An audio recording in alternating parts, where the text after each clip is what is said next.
So, Ollie, we've reviewed in other sessions how Google helps keep your data safe and secure and supports compliance requirements.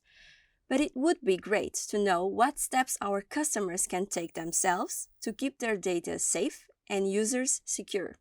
Absolutely. It's really important that our Google Workspace for Education customers know what technical controls they have available to them, particularly as they set policies and complete their own data protection impact assessments. I'd like to walk through a few key steps that can be taken by our administrators to help achieve their goals. So firstly, we know that some customers want to minimize data being transferred outside of their country or region, and there's a couple of things that can help here. The first being data regions, which allow Education Standard or Plus customers to keep some of their customer data at rest in Europe. And if required, if a user has Education Standard or Plus, you can also restrict users from accessing core services from outside of a geographic region using context-aware access. Not only is this a really great security feature where you can restrict access to those services based on where the user is located or what device they're using, but it also helps minimize data in transit to regions that you specify if you require it. And it's also really important that our customers take appropriate actions to minimize potential oversharing of data, particularly personal data. Now, Google Workspace administrators have the ability to prevent users from sharing files with external users, and this is really good practice, particularly for students. And then for Education Standard and Plus customers, we also recently released a few great features to prevent oversharing within organizations. For example, in a tenant with multiple schools, admins can prevent allowing teachers to make a document available to the whole organization. We make this really easy to configure with dynamic groups, which make it easy for admins to create groups based on the organization membership or a specific school attribute. Then these groups can be used to create more restricted target audiences. So the staff could only, for example, make a document available to teachers within their school rather than the whole world. And using Drive Trust rules, you can now take this a step further and completely block sharing completely across different schools or boundaries of your choice in your organization. That's really good to know. I know that we have some really large customers on a single Google Workspace tenant, sometimes even whole countries. So it's good to know that admins can easily segment their users and help prevent data being overshared. Ollie, in practice, do you see customers setting the same kind of policies to all of the data in their organization, or do they treat some files differently to others? Yeah, that's a great question. So we know that not all data is equally as sensitive. So we offer some great tools to help customers and their users classify data either manually or automatically.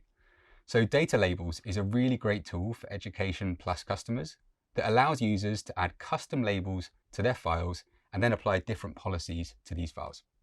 For example, an admin could create a label called file sensitivity, and then any file that had a label of restricted could be blocked from being shared externally or even have a separate retention policy.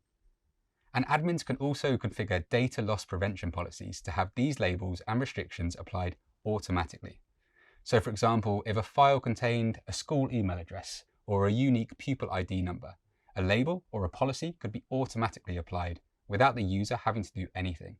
So it's a great way to help users think about the type of content they're sharing and to automatically prevent accidental oversharing. And finally, we know that Google data centers implement a whole range of security features to keep customer data safe and secure. And we have incredible tools such as Google Drive that allow users to access that data immediately and collaborate in real time with others from anywhere in the world if they wish. Now, one way we do that is by securely managing the encryption keys for the data that's stored on Google Drive. But we heard from some customers that they had some particularly sensitive data that they wanted to store on our infrastructure, but wanted to help ensure that no third party or indeed any Google employee could ever access that data, even with appropriate legal authority. And only the customer would be able to view the content of their files. So available now to Education Plus customers, they can use a third-party encryption provider to bring their own encryption keys to files of their choice on Google Drive. Now, there are some obvious trade-offs here, Sarah.